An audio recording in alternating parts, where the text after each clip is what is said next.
అటువలే ఆత్మయు మన బలహీనతను చూచి సహాయము చేయుచున్నాడు. ఎలయనగా మనము యుక్తముగా ఎలాగో ప్రార్థన చేయవలెనో మనకు తెలియదు గాని ఉచ్చరింప శక్యము గాని మూలుగులతో ఆ ఆత్మ తానే మన పక్షముగా విజ్ఞాపనము చేయుచున్నాడు. మరియు హృదయములను పరిశోధించువాడు ఆత్మ యొక్క మనస్సు ఏదో ఎరుగును.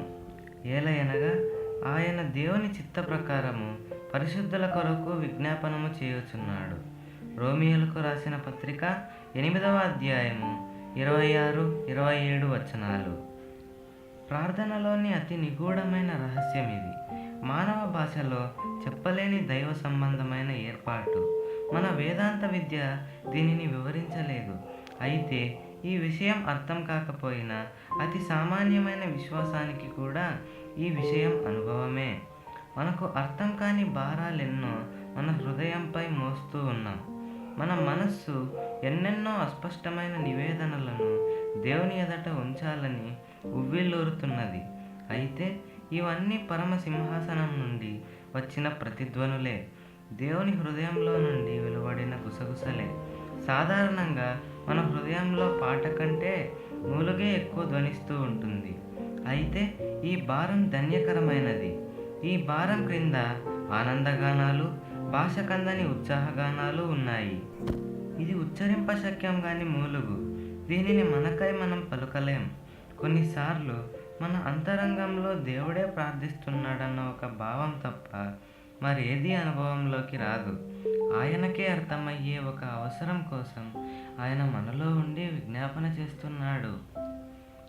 ఇందువల్ల మన హృదయ సంపూర్ణతను, మన ఆత్మ భారాన్ని, మనలను వేధించే వేదనను ఆయన సన్నిధిలో ఉలకబోయాలి.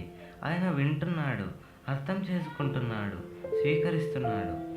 మన ప్రార్థనలో ఏదైనా సరికానిది కానీ అడగకూడనిది కానీ ఉంటే దాన్ని వేరు చేసి మిగిలిన దాన్ని ప్రధాన యాజకుని హోమంతో పాటు మహోన్నతుని సింహాసనం చెంతకు పంపిస్తున్నాడు. మన ప్రార్థన ఆయన నామం పేరిట అంగీకరించబడుతుంది. అస్తమానము దేవునితో మాట్లాడడము, ఆయన మాటలు వినడము కూడా అవసరం లేదు. ఆయనతో సహవాసం కలిగి ఉండనవసరం లేదు.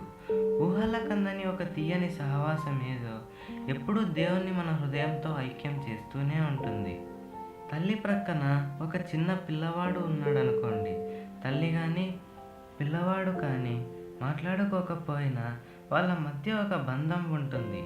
పిల్లవాడు తన ఆటలో తానుంటాడు, తల్లి తన పని తాను చేసుకుంటూ పోతుంది. అయితే ఇద్దరి మధ్య సహవాసం తెగిపోదు. తన తల్లి తనతో ఉన్నదని పిల్లవాడికి తెలుసు, పిల్లవాడు క్షేమంగా ఉన్నాడని తల్లికి తెలుసు. అలాగే విశ్వాసి దేవుడు గంటల తరబడి తమ మౌన సహవాసంలో ఉంటారు. విశ్వాసి తన పనుల్లో నిమగ్నమై ఉంటాడు. అయినప్పటికీ తాను చేస్తున్న ప్రతి చిన్న పనిలోనూ దేవుని హస్తం తోడుగా ఉన్నదన్న ఆత్మజ్ఞానం అతనికి ఉంటుంది.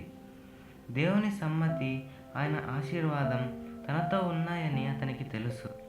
అయితే చెప్పశక్యం కాని భారాలు, బాధలు వచ్చి పడినప్పుడు, అర్థం చేసుకోలేని సమస్యలు ఆవహించినప్పుడు నేరుగా దేవుని ఒడిలో వాలిపోగలగడం, మన దుఃఖాన్ని ఆయన ఎదుట వెళ్ళబుచ్చడం ఎంత ధన్యకరం.